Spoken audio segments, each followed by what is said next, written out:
So nung tumayo po si Peter that time, at nung sinabihan po nila, sinabihan ho niya yung pong mga tao na nandoon. Po, ito ho yung unang preaching po. No, ito ho yung unang preaching po ni Peter na wala ho siya ditong kahit anong manuscript. Nag-quote ho siya about po dun sa sa Old Testament, kinote niya po yung prophecy po ni Joel, same as dun po sa sinabi po ni David. At dun niya po pinakita at pinatunayan po sa mga tao na yun pong Jesus na namatay at muli pong nabuhay, ayun po yung Diyos po. Ito po yun. Na si Jesus na ipinangako ninyo, na ipinapako ninyo sa krus, ay siyang ginawa ng Diyos na Panginoon at Kristo. Ito po yung gustong sabihin po ni Peter dun sa mga tao. At ito po yung gusto niya na i-point out po na ang Panginoong Hesus po ay nabuhay, muli hong nabuhay at nananatili hong buhay. Kaya nga po nung nag-start po siya na mag-preach, nag-start po siya na mangaral dun sa mga tao, na bagabag sila. Ito po yung sabi po nila sa verse 38, sumagot si Peter, pagsisihan ninyo at talikuran ang inyong mga kasalanan at magpabautismo kayo sa pangalan ni Jesucristo upang kayo patawarin at tatanggapin ninyo ang kaloob ng Espiritu Santo. Sapagkat ang pangako ay para sa inyo at sa inyong mga anak at sa lahat ng nasa malayo, sa bawat taong tatawagin ng ating Panginoong Diyos. Marami pang inilahad si Pedro upang patunayan ang kanyang sinabi at nanawagan siya sa kanila, iligtas ninyo ang inyong mga sarili mula sa parusang sasapitin ng masasamang lahing ito. Kaya ang mga naniwala sa ipinangaral niya ay nagpabautismo at nadagdagan ang mga alagad ng may 3,000 katao nung araw na iyon. Nung nagtipon po sila dun po sa nung hindi pa po bumababa yung Holy Spirit, ilan lang po sila? Sino po yung nakakatanda? Ilan lang po sila? 120. 120 lang ho sila, and nung time ho na bumaba po ang banal na spirito at nung nag-start na po na magsalita ho si Peter about ho sa Panginoong Jesus, marami hong taong nakikinig, and hindi ko ho alam kung paano ho yun nangyari kasi sobrang dami hong tao. Imagine niyo po yung 3,000 po na tao at si Peter, wala pa naman hong microphone ho that time. Pero yun ho yung kilos ho ng Holy Spirit that time na narinig ho nila, yun pong sinabi ho ni Peter. And then after po noon, nagkaroon ho ito ng impact dun ho sa kanilang puso. Nabagabag ho sila at magandangamba ho sila, ano yung gagawin namin? Ito yung sabi ho ni Peter, Sabi niya, magsisi ang bawat isa sa inyong mga kasalanan at magpabautismo sa pangalan ni Jesucristo at mapapatawad ang inyong kasalanan at matatanggap ninyo ang regalo ng Diyos na walang iba kundi ang banal na Espiritu. Ngayon po, kung mapapansin po natin, yun po sa unang part, from verse 14 po, at sa mga sunod na verses, doon natin makikita na una pa lang po, pinrophesy na po yung about dun sa judgment. Kumbaga, meron hong judgment na mangyayari sa lahat po ng hindi po sasampalataya sa Diyos, dun po sa Messiah, meron hong mangyayari na hindi maganda. At ito yung sinasabi ni Peter sa kanila na ipin-point niya po yun pong prophecy ni Joel po dun sa kanila para makita nila yun katotohanan. Ano yung katotohanan na yun? Na meron darating na paghuhukom. Na ang lahat po ng hindi po kikilala at tatanggap sa Diyos, ano yung mangyayari? Meron eternal damnation. At dun pong time na yun, dun yung pong mga tao na nakikinig dun kay Peter, dun sa turo niya, dun sila nag-start po na tumanggap sa Panginoong Hesus kasi meron hong nabago ho sa kanila. Ano po yung makikita ho natin? Dito ho natin nakita na yun hong mga tao ay totoong lumapit ho sa Panginoong Hesus, totoong lumapit ho sa Diyos. Doon ho sila nag-start po na totoong manampalataya ho sa Panginoong Hesus at mag-start ho na magpabautismo. Kasi yun ho yung sabi ho ni Peter. Pero yung baptism po, just to clarify po, it's not, hindi ho siya requirement po sa kaligtasan. Pero bakit ho natin ito ginagawa? It is a public declaration po na tayo po na tao ay nagpasya na sumunod po sa Panginoong Hesus. So nung sabi po ng Acts 37, po nang marinig iyon ng mga tao, tumagos ito sa kanilang puso, kaya nagtanong sila kay Pedro at sa kanyang mga kasamang apostol, mga kapatid, ano ang dapat naming gawin? Po, nagtanong ko sila eh. Sabi po ni Charles Swindoll, sabi po niya, in response to Peter's sermon, many of the people were pierced to the heart. Sabi po dyan, this expression describes what might be called conviction or God-given guilt. The Greek word of this, katanisomai. So, katanisomai po, yung Greek word. At yung meaning po niya is to be pierced or stabbed. Sabi niya, and by extension, to feel sharp pain, like a well-honed blade, this truth from God penetrated all their protective layer and brought emotional pain to their hearts. Meron hong impact dun po sa mga taong nakikinig, yun hong salita ho ng Diyos. Sabi po ng verse 38, ito po yung sabi ho ni Peter, magsisi ang bawat isa sa inyong mga kasalanan at magpabautismo kayo sa pangalan ni Hesukristo at mapapatawad ang inyong mga kasalanan at matatanggap ninyo ang regalo ng Diyos. Walang iba kundi ang banal na Espiritu. Ano po, sabihin natin, repentance. Ano ba pag sinabi hong repentance? Ano po, repentance comes from the Greek word metanoia, which means change of mind. Ano po, sabi ho doon, it's change of action, change of mind, change of hearts, and change of lifestyle. Ito yung itinuturo ho ni Peter ho. Ito yung sinasabi ho ni Peter na gawin ho ng mga tao na nakikinig. You need to repent. Ano po, tanggapin ninyo ang Panginoong Hesus at magsisi kayo sa inyong mga kasalanan. Na sa ganon, magkakaroon kayo. Sabi ho niya, verse 38, matatanggap ninyo ang regalo ng Diyos na walang iba kundi ang banal na Espiritu, sapagkat ang banal na Espiritong ito ay ipinangako para sa inyo at sa inyong mga anak at sa lahat ng taong nasa malayo, sa lahat ng tatawagin ng Panginoon nating Diyos na magsisilapit sa Kanya. Marami ho sa atin. Ito po, pakinggan po nating mabuti. Sinasabi ho natin na tayo po ay totoong nakakilala na ho sa Panginoong Hesus. Pero meron pa rin ho mga times na parang nag-e-enjoy pa rin ho tayo dun ho sa mga kasalanan ho natin. We're saying po na tayo po ay totoong nakakilala na ho sa Panginoong Hesus, pero yun hong kasalanan ho, parang wala-wala pa rin ho sa atin eh. Ano ang sabi ho ng Diyos? Ang Diyos ay galit at puot sa kasalanan, sa mga kasalanan. At tayo pong mga tagasunod ho ng Panginoong Hesus, totoo po na hindi ho tayo perfect.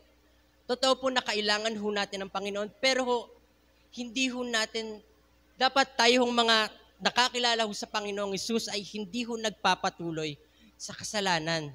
Kasi ho yung kasalanan po, pag tiningnan ho yun ng Diyos, wala hong maliit at malaki ang kasalanan ho sa Diyos. Let us assess ourselves kasi ho, big deal ho ito pagdating ho sa Diyos eh. Kaya nga ho, kailangan ho nating mag-repent at yun ho, repent ho na yun, ito po yung tatalikuran mo, babaguhin mo na yung isip mo at ia-align na ho natin yung puso ho natin sa Diyos, yung mga ginagawa ho natin, ia-align na ho natin sa Diyos at tatalikuran na ho natin yung mga bagay na ayaw ho ng Diyos. That's repentance po. Sabi po ng Joel chapter 2, verse 12 to 13, sabi po, "Even now, declares the Lord, return to me with all your heart, with fasting and weeping and mourning. Rend your heart and not your garments. Return to the Lord your God, for He is gracious and compassionate, slow to anger, and abounding in love, and He relents from sending calamities." Sabi ko ni Charles Swindoll, repentance requires a change of mind and turning away from everything that God has declared wrong. It means reversing course and seeking God's help in doing what He says is right. Sabi niya pa, repentance is not mere remorse, a feeling of strong regret that may or may not lead to the necessary decision to change direction. Judas felt deep remorse for betraying Jesus, but instead of seeking God's forgiveness, he hanged himself. Isang malaking katotohanan po dito ho sa mundo. Hindi ho natin kayang iligtas ang ating mga sarili. That's why we need God. Kaya ho kailangan ho nating lumapit ho sa Panginoon. Kasi yung po mga ginagawa ho natin, kahit gaano pa ho tayo kabuti, hindi yan ho tayo kayang iligtas, hindi yan ho tayo kayang bigyan po ng eternal life.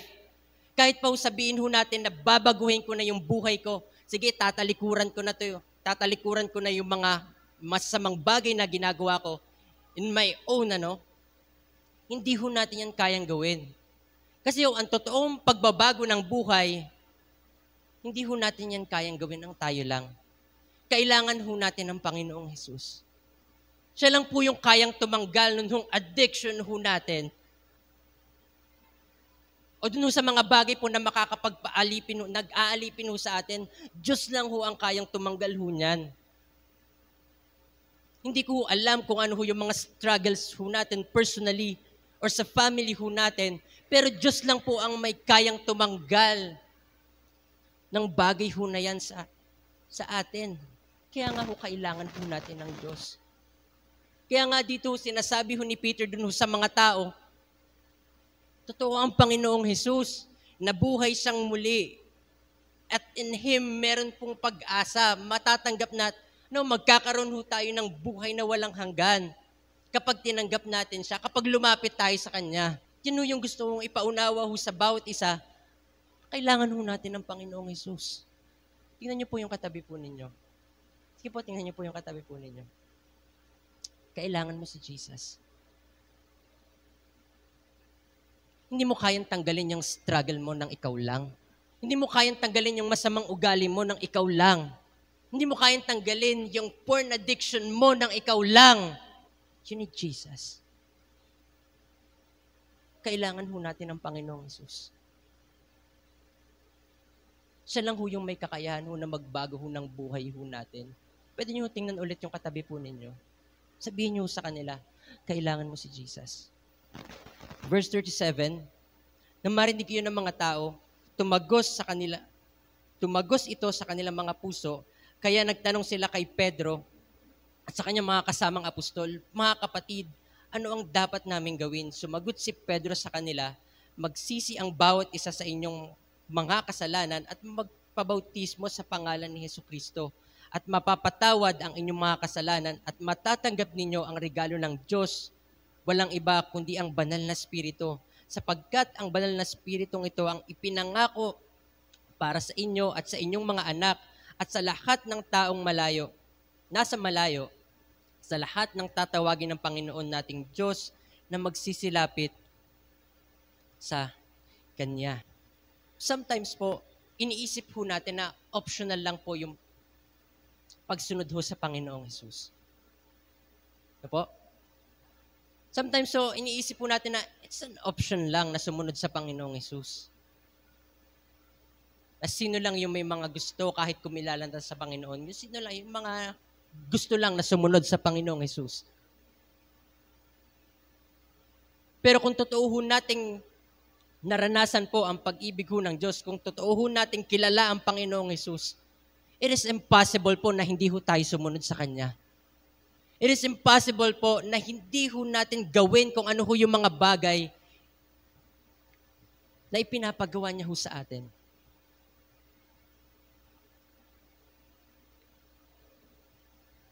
Kaya ito ho yung tanong ho sa atin eh. Totoo bang kilala natin ang Panginoong Hesus? No, totohanan lang po, talaga bang kilala na ho natin ang Panginoong Hesus? Saan po yung mga kabataan? Pakitaas nga po yung kamay. Pakitaas po yung kamay po ng mga kabataan. Dami ho natin, Alam niyo po, marami ho akong mga naririnig ho na kwento at mga nababalitaan po na at their early age po, teenagers po, ang dami na ho nilang problema ho sa buhay. Ang dami na ho nilang pinagdadaanan ho sa buhay. Ang dami na ho nilang issues sa buhay. Na sa tingin ho nila, parang, ano ba yung sense ng buhay ko na to? Ano ba yung meron sa buhay ko? No? Alam nyo, yung iba dahil ho sa sobrang dami na hong problema na nagpatong-patong na ho yung problema ho sa kanila hong buhay, susuicide ho sila. Tinatapos ho nila yung buhay ho nila. Ganyan na ho yung mundo ho natin ngayon. Yan na ho yung nangyayari po sa mundo ho natin ngayon. Kaya nga po, kailangan ho natin ng Panginoong Hesus. Kailangan ho natin ng totohanang relasyon sa Panginoong Hesus. Ang hirap po kasi sa atin, problema ho sa atin, kilala lang ho natin ang Panginoong Hesus. Kumbaga parang, sa utak lang ho natin. Sa utak lang ho. Ba't hindi ho siya tumatawid din ho sa puso? Kaya ho ano yung nangyayari? Wala hong totoong pagbabago ng buhay. Kaya ho nangyayari, nag-stay na lang ho sila. So kung ano ho yung kalalagayan ho nila. Kaya nga ho, kailangan kilala ho natin ang Panginoong Hesus at meron ho tayong tamang relasyon ho sa Kanya. Kasi ho, kung wala ho tayong tamang relasyon ho sa Panginoong Hesus, delikado ho tayo. Hindi ho natin pwedeng sabihin po na malakas pa tayo. Ngayon pa lang po, kilalanin na ho natin ang Panginoong Hesus. Kasi alam niyo ho, kung hindi ho natin kilalanin ang Panginoong Hesus, impyerno ho ang bagsak ho natin. Kasi ho, totoo ho yung impyerno eh. Na lahat po ng hindi po kikilala ho sa Panginoong Hesus, galit at puot ng banal na Diyos po ang bagsak po ng mga tao na yan. Alam mo ba natin kung gaano ho kabigat? Alam mo ba natin kung gaano ho kabigat yun hong bagay ho na yun? Kasi ho, kung alam ho natin kung gaano ho kabigat yung bagay ho na yun, na meron hong impyerno na lahat po ng mga tao na hindi kikilala sa Panginoong Hesus, dun ho yung bagsak. Paano ho kung yung sarili ho nating pamilya, hindi pa ho nila totoong kilala ang Panginoong Hesus? Paano yung kaibigan ho natin? Paano yung mga mahal ho natin ho sa buhay? Paano na ho sila? Tayo ho yun nandito. Tayo po yung nakakaalam at tayo po yung tumanggap sa Panginoong Hesus. Ano ho yung ginagawa ho natin? Kaya nga po, hindi lang ho sa pagtanggap sa Panginoong Hesus at pagkakaroon po ng buhay na walang hanggan. Ang basehan po ng pagiging Christian at tagasunod po ng Panginoong Hesus. Andun ho yung mission po na ipakilala po ang Panginoong Hesus sa iba. Na tayo po bilang nakakilala sa Panginoong Hesus, mission ho natin na ipakilala po ang Panginoong Hesus at i-share po yung pag-ibig ho niya sa lahat ho ng tao na nakakasalamuha ho natin. Kaya nga ho, nakakatakot lang ho, at nakakalungkot lamang po na baka ho kaya tayo tumatawag ho sa Diyos kasi gusto lang ho natin langit. Gusto lang ho natin langit. Pero wala ho tayo dun sa mission na ipakilala ang Panginoong Hesus sa ibang tao. Gusto lang ho nating masabi na ligtas ho tayo and that's it. Pero sa totoo lang, ayaw ho natin ayaw ho nating ibigay ng buo ang buhay ho natin sa Panginoong Hesus. Ayaw ho natin na siya yung mag-take ng control ho sa buhay ho natin. Na hindi ho tayo nagtitiwala ho sa Panginoong Hesus ng buo. Hindi ho natin binibigay ho yung buong pagtitiwala ho sa Diyos. Buong buhay ho natin sa Diyos. Na gusto lang ho natin langit. Na nakalimutan na ho natin. Na teka lang, merong Great Commission. Bago umakyat ang Panginoong Hesus sa langit, meron siyang iniwan dun sa mga alagad niya. Ano ho yun? Go and make disciples. Verse 21 po. Ngunit ang sino mang tatawag sa Panginoon ay maliligtas sa parusang darating. Nagpatuloy si Pedro sa pagsasalita, mga kababayan kong Israelita, makinig kayo sa akin. Si Jesus na taga Nazaret ay isinugo ng Diyos sa inyo at pinatutuhan iyon ng Diyos sa pamamagitan ng mga himala at kamanghamanghang ginawa niya sa pamamagitan ni Jesus. Alam niyo mismo ang mga ito dahil ang lahat ng ito'y nangyari rito sa inyo. Alam na noon ng Diyos na itong si Jesus ay ibibigay sa inyo at ganito talaga ang kanyang plano. Pinapatay ninyo sa mga makasalanang tao na nagpako sa kanya sa krus. Ngunit binuhay siya ng Diyos at iniligtas mula sa kapangyarihan ng kamatayan dahil ang totoo, kahit ang kamatayan ay walang kapangyarihan, pigilan siya. Ito ang sinabi ni David na para rin sa kanya, alam ko ang Panginoon ay lagi kong kasama at hindi ako pinababayaan. Kaya hindi ako mangangamba, kaya masaya ako at hindi magpipigil ang aking pagpupuri sa Diyos. At kahit mamatay ako, may pag-asa pa rin ako sapagkat alam kong hindi mo ako pababayaan doon sa libingan. Hindi mo rin hahayaang mabulok ang iyong tapat na lingkod. Itinuro mo sa akin ang daan patungo sa buhay at dahil sa palagi kitang kasama, masaya ako. Verse 29, mga kababayan, malinaw na hindi tinutukoy ni David ang kanyang sarili. Dahil ang ating ninunong si David ay namatay at inilibing. At hanggang ngayon, ay alam natin kung saan siya nakalibing. Si David ay propeta at alam niya na nangako ang Diyos sa kanya na ang isa sa kanyang mga lahi ay magmamana ng kanyang kaharian. At dahil alam ni David kung ano ang gagawin ng Diyos, nagsalita siya tungkol sa muling pagkabuhay ni Kristo. Hindi siya pinabayaan sa libingan at hindi nabulok ang kanyang katawan. Sabi po ni R.C. Sproul, the church is not just a building, but a community of a believer who are united by their love for Christ and their commitment to His mission. Ulitin ko po, the church is not just a building, but a community of believers who are united by their love for Christ and their commitment to His mission.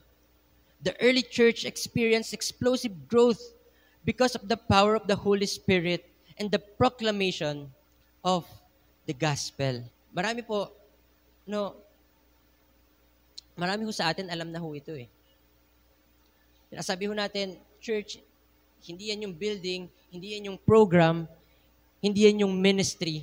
Yung church ay tayo po mismo.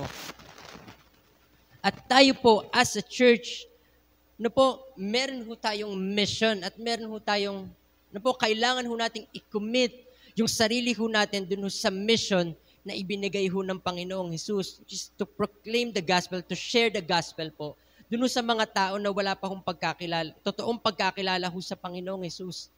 And as a followers of Christ po, we are called to fulfill this great commission.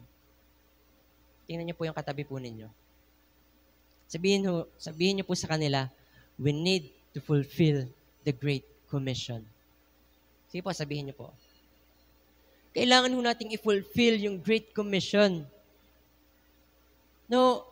Wag na ho tayo magpapetiks-petiks. Kasi hindi ho natin alam kung hanggang saan na lang ho tayo. Hindi ho natin alam eh.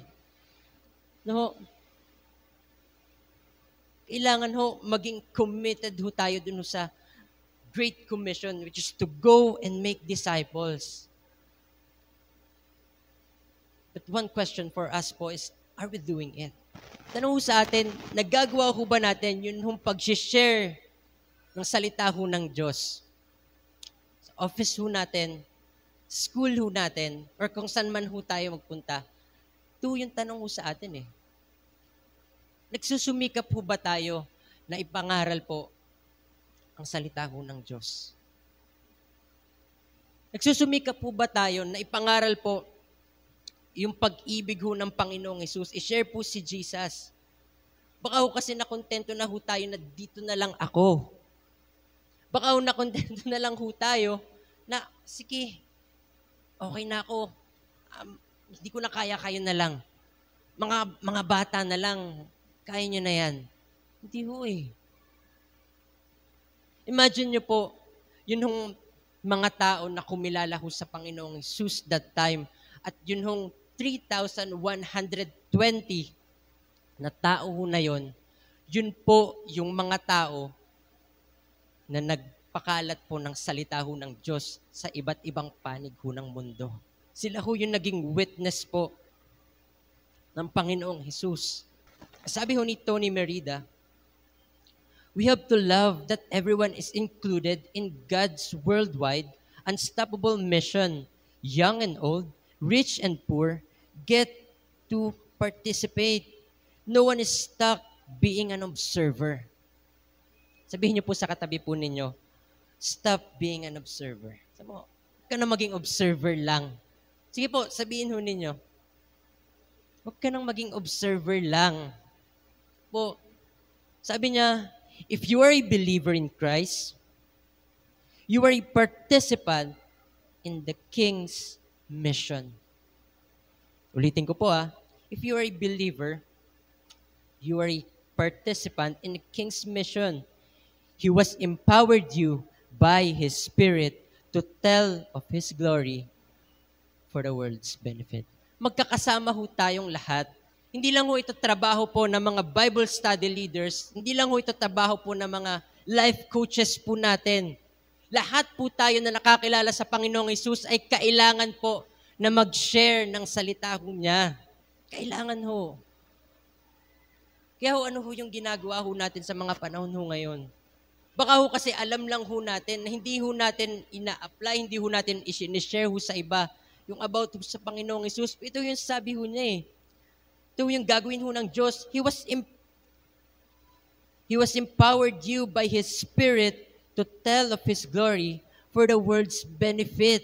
Kaya nga ho kailangan we need to live by design, not by default.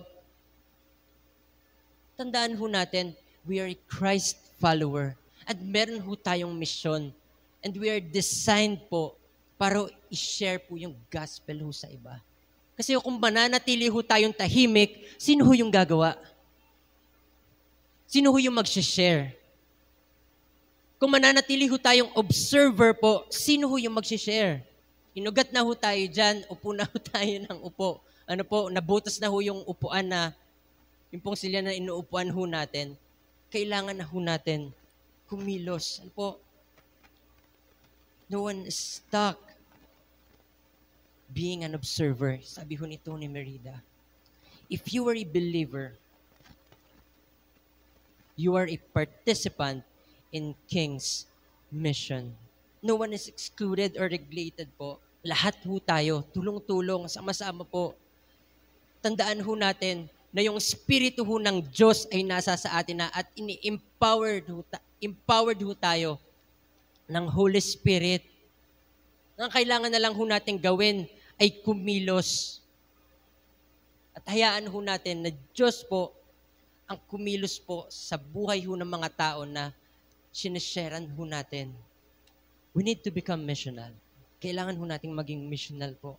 Tatandaan ho natin na nag-start po na kumalat ang salita ho ng Diyos sa Asia. Yun ang mga ginamit ho ng Diyos na tao ho doon. Sila ho ay mga ordinaryong tao lamang. Na totoo hong kumilala sa Panginoong Hesus. At ginamit ho yung buhay ho nila para ho maipangalat ho ang gospel. Majority of them po ay uneducated, fishermen, at ilan lang po yung apostol. Karamihan ho sa kanila ay mga ordinaryong tao po. Kaya kagaya po nila, we are called po dun sa mission na ipakilala ang Panginoong Hesus sa iba. Huwag ho tayong makontento na tayo lang po yung nakakaalam ng pag-ibig ho ng Diyos.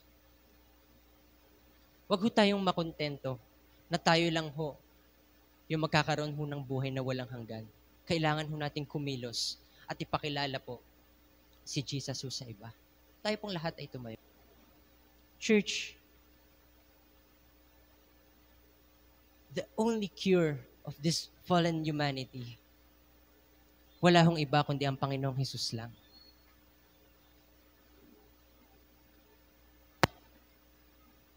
Panginoong Hesus lang ho ang may kakayan ho na magbago ho ng buhay.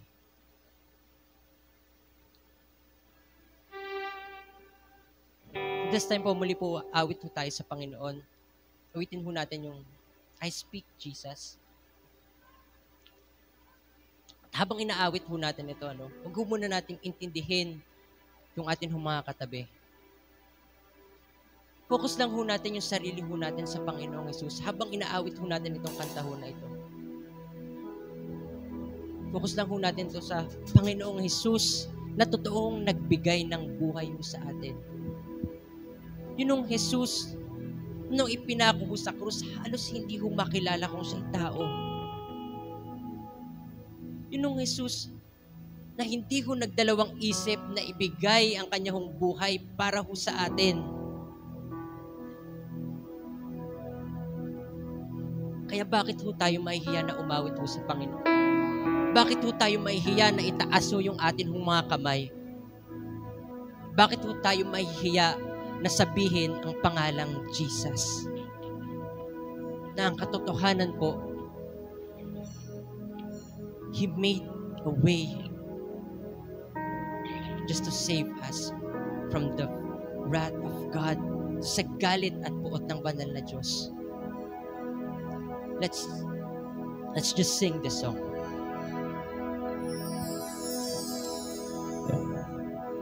So, bago po natin awitin tong kantang to,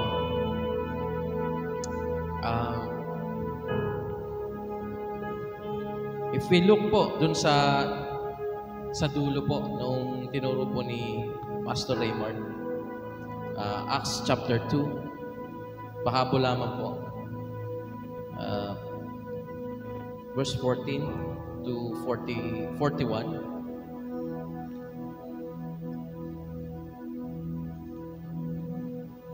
Kaya't sabi po doon, nabagabag po yung mga nakarinig po ng, actually this is the first preaching. This is the first preaching.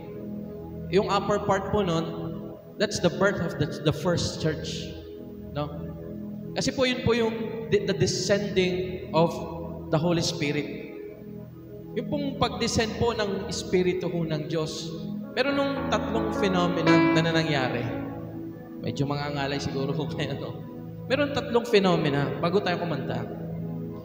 The first phenomena, pag sinabi ho natin phenomena, it's a, para sa akin explanation. Wala ho siyang explanation no? When we say phenomena, example yung aurora borealis, no? Phenomena ho yun. Sabi po dun sa Acts chapter 2, doon daw po sa langit, meron hong malakas na tunog. Nakasabay po yung malakas na hangin. Na meron doon po, yung tunog pong yun, kasabay yung malakas na hangin. Yung hangin po ay dumako, umihip po doon sa lugar ng mga tao na kung saan doon po sila nananalangin. At naagaw po yung atensyon ng mga tao dahil po doon sa malakas na tunog na may kasabay na hangin. No? Ang unang phenomena, yung malakas na tunog na may kasabay na hangin. If we look at the original word sa Bible, ang original text mo na sinabi doon ay pneuma. No? Pneuma. Pag sinabi hong pneuma, nung ang Panginoong Hesus po ay binigyan ho ng buhay ang tao, hiningahan niya yung alabok, yun po ay pneuma.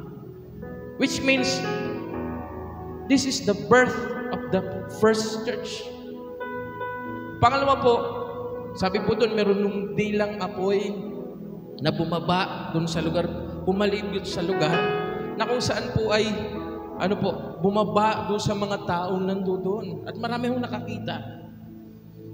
Yun po yung pangalawang pangyayari na hindi mo ma-explain. Yung dilang apoy, the tongues of fire. And every time po na ang Panginoong Jesus po, ay yung presensya po ng Diyos ay mararanasan. No? Ang Panginoong Jesus po ay may kailangan hong sabihin. In the Old Testament times, si Moses, burning bush. No? It means nandun ang presensya ng Diyos. Sa times po ni na Joshua, sa times po ng Exodo, pillar of fire. No? Yung apoy, it means yung presensya ng Diyos. At pag sinabi ho nating apoy, meron hong dalawang bagay. Ano po yun? Unang-una po, init. Yun pong init, yung alab. Imagine ho yung alab ng puso, no? Nung mga tao hong naranasan ho yun, yung pagbaba ng Espiritu ng Diyos. At pangalawa ho, yun ho yung liwanag. Na it means, yun yung mga taong nadiliman. Kaya sabi ko nga po, ang pag atin nung pinag-aralan ho sa baba, anong gagawin namin? Ang sabi po ni Peter, pagsisihan ninyo ang inyong mga kasalanan at magpabautismo sa pangalan ng Panginoong Hesus upang maranasan ninyo ang Espiritu Santo. At alam nyo ho, nagkaroon ho doon ng tinatawag ho na revival. No? When we say revival, hindi na ho natin kailangan Tagalogin yan. No? Alam ho natin, dahil po doon sa repentance, mararanasan ho natin yung totoong revival ho ng ating mga kaluluwa sa Panginoon sa pamamagitan ho ng repentance. Totoo hong pagsisisi. Nandoon ho yun sa pagsisisi. At doon ho yung Espiritu ho ng Diyos ay atin hong mararanasan. Yung mga kanta ho natin, ito ay mga kanta ho na palaban. Iyo ba? Kasabay ho ng revival, yun hong dilim. Magkakaroon ho ng liwanag. Yun ang sinasabi, the light shines in the darkness. Kamusta po yung ating mga buhay po ngayon? Anong dilim tayo naroroon? Dilim ho ng depression? Dilim ho ng, premarital sex? Ano ba ho? Dilim ho ng kasalanan? Anong klaseng dilim? Kung gusto mo hong maranasan ang Panginoon, kung gusto ho nating maranasan ang Panginoon, ang Espiritu ho ng Diyos, kailangan ho nating mag-repent. Nandun ho yun. Kung gusto ho natin ang revival sa ating mga personal na buhay sa ating kaluluwa, anong kailangan ho nating gawin? Na Panginoon, pagod na ako sa dilim. Gusto kong maliwanagan. Di ba? Over fear and every anxiety, pagod na ako. Kaya I just want to speak your name. Kasi sa pangalan ng Panginoong Jesus, merong kapangyarihan. Sa pangalan ng Panginoong Jesus, merong kagalingan. Sa pangalan ng Panginoong Jesus, merong buhay. Naunawaan ho natin. At habang kinakanta ho natin ito sa Panginoon, panahon na po ng liwanag sa mga taong nasa dilim, panahon na po ng liwanag. Just like what Peter said, repent, pagsisihan ho natin ang ating mga kasalanan. Ang sa gayon po'y maranasan ho natin ang Espiritu ho ng Diyos. No? Tanggalin ho natin ang dumi nang sa gayon ay maranasan ho natin ang Espiritu ho ng Diyos. Tayo po'y umawit ho sa Panginoon. After that ho, nagkaroon ng revival. 3,000 men kumilala ho sa Panginoon. And that was the first preaching. At lahat po ng kumilala sa Panginoon, sinigaw ho nila, pinangaral ho nila ang pangalan ng Panginoong Hesus, ang kanilang karanasan sa Panginoong Hesus in every nation. And that is the purpose of the church, to speak the name of Jesus in your family, in every street, in your friend. And let us worship Him. Let us exalt His name.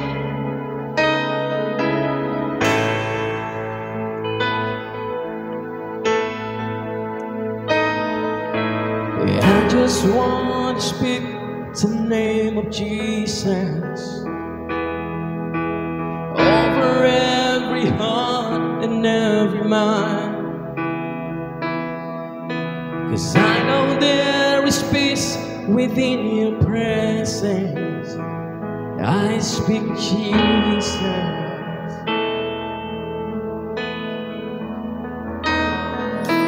I just want to speak the name of Jesus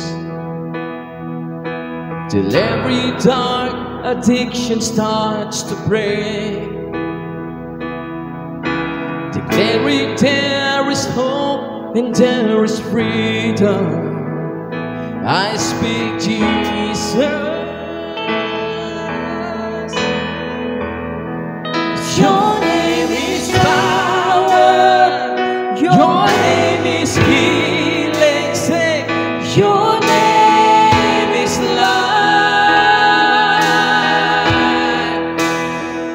Break every stronghold.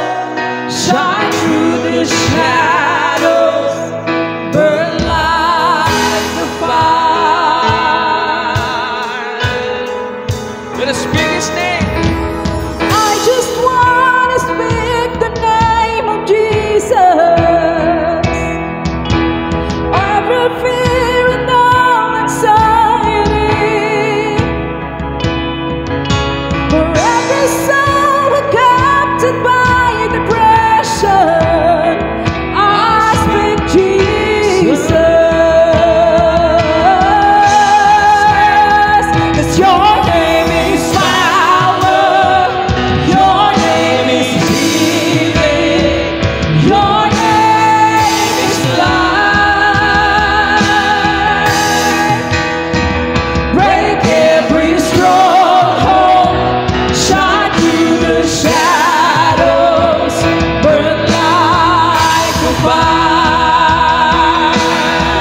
Shout His name. 'Cause your name is power, your name is healing, your name is life. Break every stronghold, shine through the shadows, burn like a fire. This time, 3,000 men nagkaroon po ng revival that time. And revival, it means nagkaroon po ng pagsusuko ng buhay sa Panginoon. Tinalikuran po ang kasalanan. Kung hindi mo pa po nararanasang magsuko ng buhay sa Panginoon sa pagkakataon pong ito, kung hindi mo pa po nararanasang magsuko ng buhay sa Panginoon, bakit hindi mo isuko yung buhay mo sa Panginoon? Panginoon, pagod na ako sa dilim.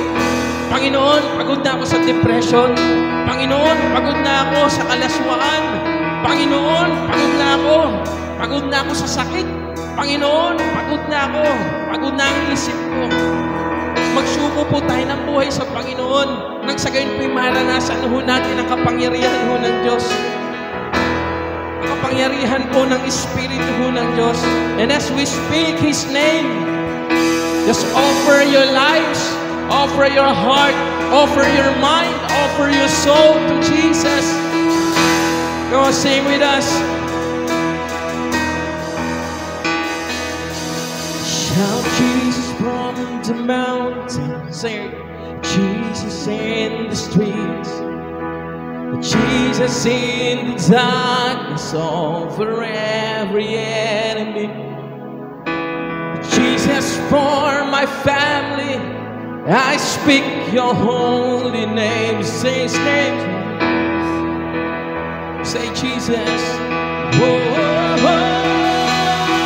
Shout Jesus from the mountain, Jesus in the street, Jesus in the darkness over every enemy, Jesus for my family. I speak your holy name, Jesus. Your name is power. Your name is power. Your name is healing.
that moment. This is your time. Nakausapin ng Panginoon. Sige po. Panandalian lamang po tayong magkaroon ng personal na paglapit sa Panginoon. And if this is your first time na i-offer mo ang buhay mo sa Panginoon, Lord, I want a new life. I want a new life with you, Lord. I'm so tired. I want a new life with you. Oh, repent. Nang maranasan ho natin ang Espiritu ng Diyos, tumawag ho tayo sa pangalan ng Panginoong Jesus. Oh, Jesus. Magkaroon na tayong personal na paglapit at pagsusuko ng buhay. You are the God who can revive our hearts. You are the God who can revive our souls. You are the God that can revive our souls, Lord, our hearts, our minds, our strength. For you are the God of revival. Oh, we ask, Lord, for your Holy Spirit to come down into this place. We ask for your Holy Spirit to come down into this place. Oh,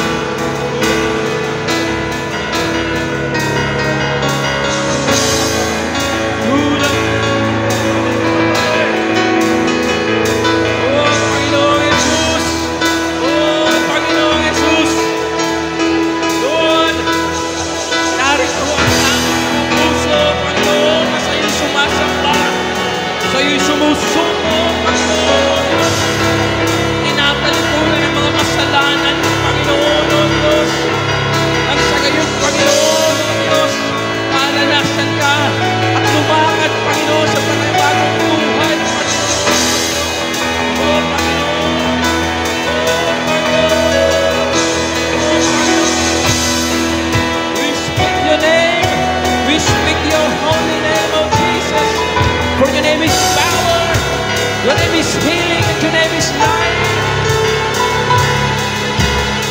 In Jesus' mighty name, we offer everything to your name, Lord Jesus, into your presence, Lord.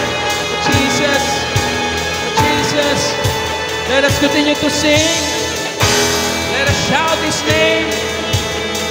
Oh, Panginoong Jesus. Oh, Panginoong Jesus. Let your Holy Spirit move into this place, into the hearts. Every person inside this building, Lord Jesus, maranasan po ang kapuspusan, Panginoon, sa iyong pangalan ng Panginoon. And as we shout your name, let your Holy Spirit move into this place. Come on, let us shout His name. Let us shout His name.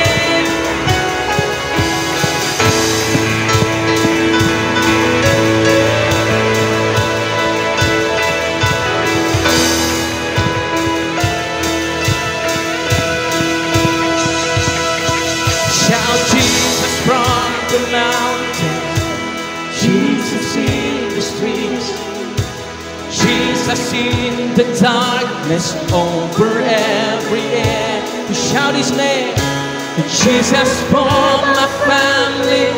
I speak your holy name. Say Jesus. One more time, shout His name.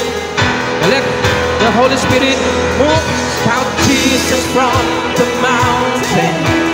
Jesus in the street, Jesus in the darkness over every. Your light shines in the darkness.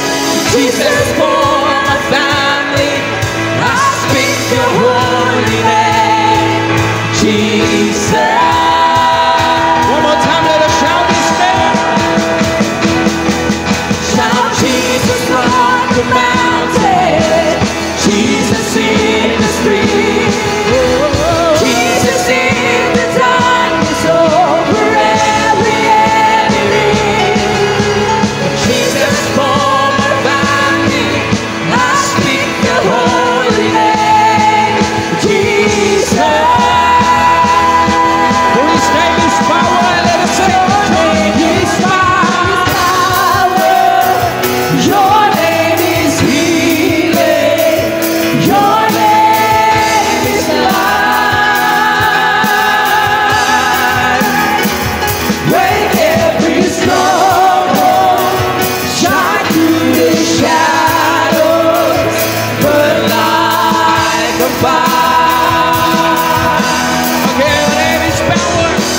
Your name is power. Your name is healing. Your name is life. Break every stronghold. Shine through the shadows. Burn like a fire. Your name is power. Your name is healing. Your name is life. Break every stronghold. Shine through the shadows. Burn like a fire. Let us remain in His presence. Oh, we worship you, Lord God Jesus. Oh, we speak your name. Thank you for your presence.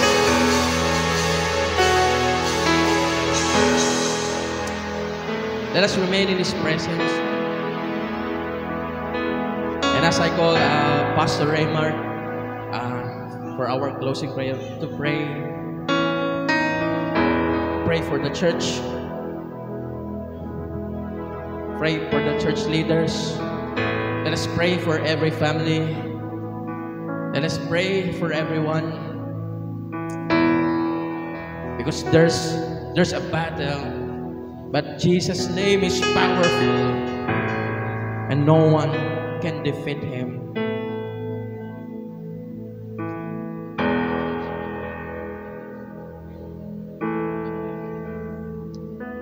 Let us come to Jesus.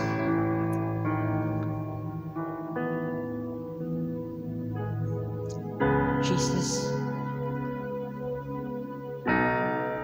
you are all we need.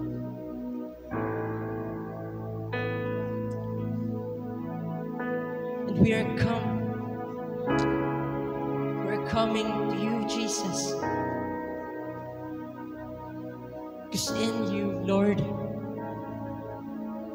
meron hong buhay, meron hong pag-asa, meron hong totoong pagbabago, meron hong himala na tanging ikaw lamang ang makakagawa, o Panginoong Jesus. Panginoon, as a church, lumalapit po kami.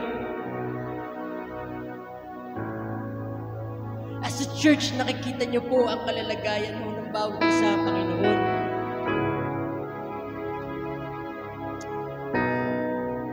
Pinapanalangin po namin, nilalapit po namin sa inyo ang kabuuan po in the avenue, Panginoon. There is a battle spiritually, Lord, na ikaw lamang, Panginoon, ang kailangan po namin, at kayo lamang po, Panginoon.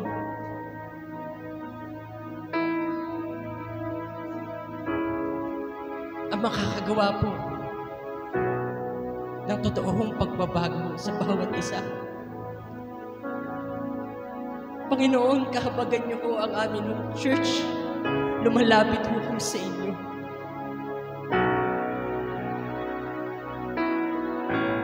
Ang mga dumadaan po sa depression, sa addiction, Panginoon.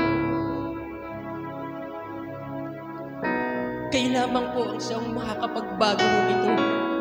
Kailangan ho namin kayo, Panginoon. Continue to change our lives, Lord, as we come to you, as we humbly come to you, Jesus. Panginoon, ang laban ho namin as a church is spiritual, Panginoon.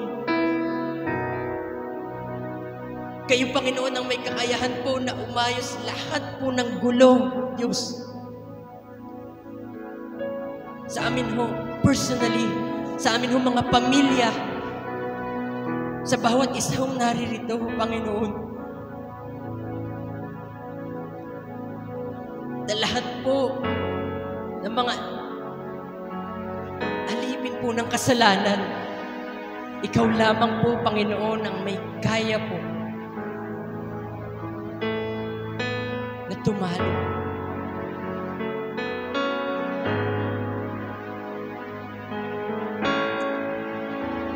Tuloy namin ipinapanalangin, Panginoon, ang amin mga church leaders, Diyos. For we are under attack, Panginoon. Ang inyong pag-iingat, Panginoon, sa mga church leaders po, life group leaders, sa mga pastor, Panginoon. Samahan niyo po kami, ang Diyos. Sa pakikipaglaban po namin, Panginoon, spiritually, kayo lamang ang amin hong inaasahan, wala na hong iba.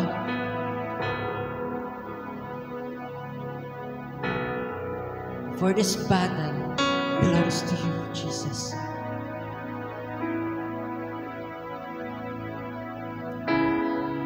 Kailangan ho namin kayo, Panginoon. Tuloy niyo pong ibangon ang inyong church. Tuloy niyo pong samahan, Panginoon, ang inyong church. Sa inyong mga lakbayin, Panginoon, o Diyos, lagi niyo kaming sasamahan. Sa pag-reach out ho namin sa mga tao, at i-share po, Panginoon, ang inyong salita sa kanila, samahan niyo ho kami. Sa bawat pag-share po namin ng gospel, kumilos po kayo sa mga tao at totoo ho silang lumapit at kumilala ho sa inyo, Panginoon.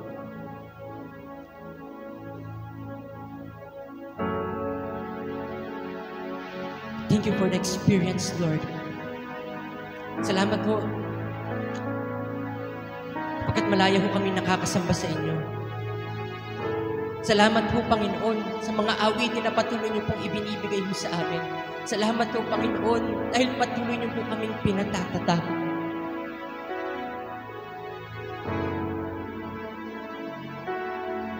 Lord, as we continue our mission,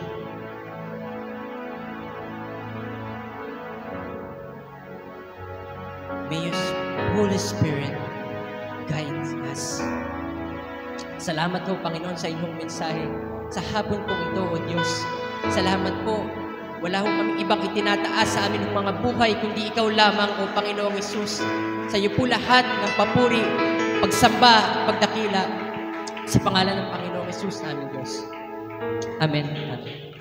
Alright, so this moment, we will have an extended worship. So this is our last song. Doon po sa mga gusto na kong maupo, it's okay. It's okay. Kaya po mga gusto kong manatili ng nakatayo, it's okay din po. We just want to sing this song po. Kasi po sabi po dito sa kanta, nakita na namin kung ano yung kaya mong gawin. Yung mga bagay na ginawa mo sa nakaraan, alam namin na kaya mo ulit gawin. Kasi sabi niya, wala namang harang na hindi mo nagiba. Wala namang bundok na hindi mo napalipat. Kasi sa'yo lahat ay imposible. Yun pa kayang dilim. Diba? Yung dilim pa kaya. Kaya sabi niya, the darkest night, you can light it up. And I know, sa paglapit ho natin sa Panginoon, nandun ho yung liwanag. Sabi nga po dito sa kanta, for He is the God of revival. So, let us remain in His presence. Yung pong mga galay na, pwede mong maupo. And we just want to end this Saturday service in this last song. Let us sing. We've seen what you can do, a God of wonder. Your power has no end. The things you've done before and greater measure you will do again. Sing. 'Cause there's no prison wall you can break through, no mountain you can move. All things are possible. Let us sing. Body you can raise, no soul that you can save, all things are possible. The darkest night, you can light it up. Say, you can light it up. God on revival, light hope arise. Dead is overcome. You've already won. God on revival.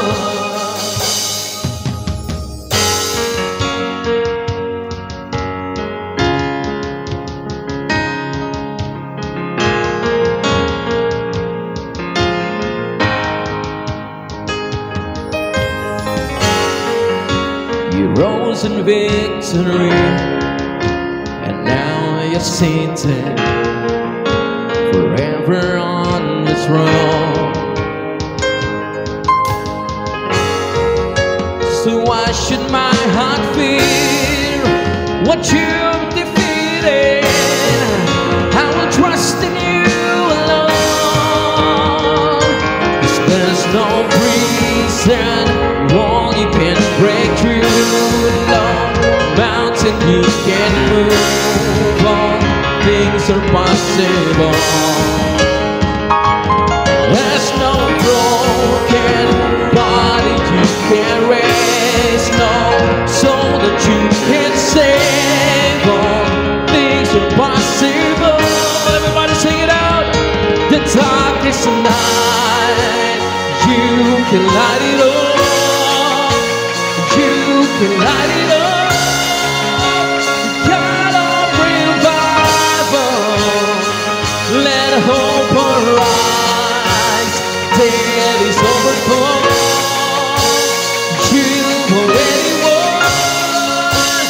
God of revival.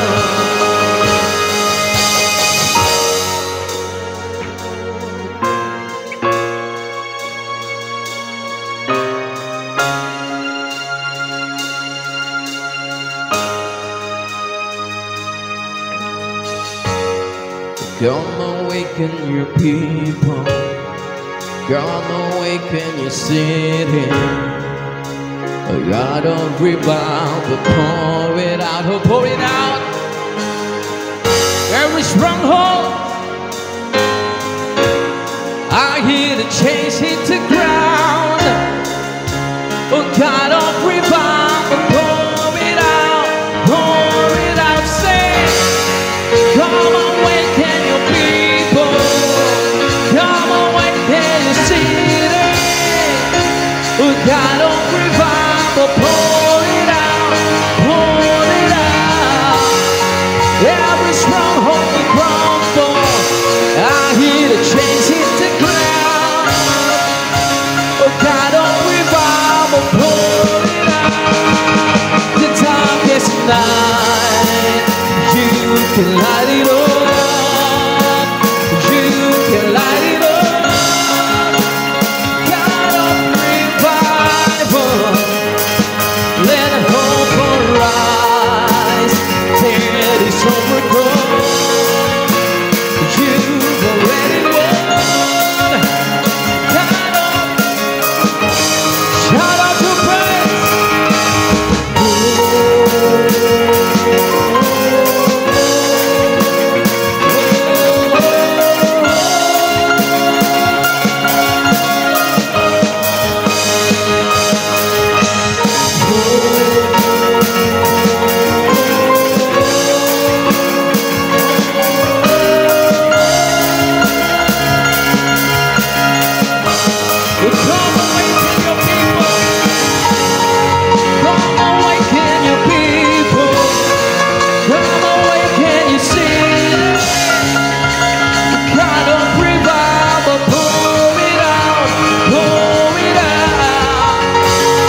There's no prison only can break through. No mountain you can't move. All things are possible. There's no broken body you can't raise. No soul that you can't save. All things are possible. There's no prison wall you can break through. No mountain you can't move. All things are possible. 'Cause there's no broken body you can't raise. No soul that you can't save. Things are possible. The darkest night, you can light it up. You can light it up. God already died. One more time, say the darkest night in your heart. Jesus can light it up. For His light shines in the darkness, and He's a God of revival. The darkest night, you can light it up. You can light it up. The God of revival. The darkest night, you can light it up. You can light it up. The God of revival. The God of revival.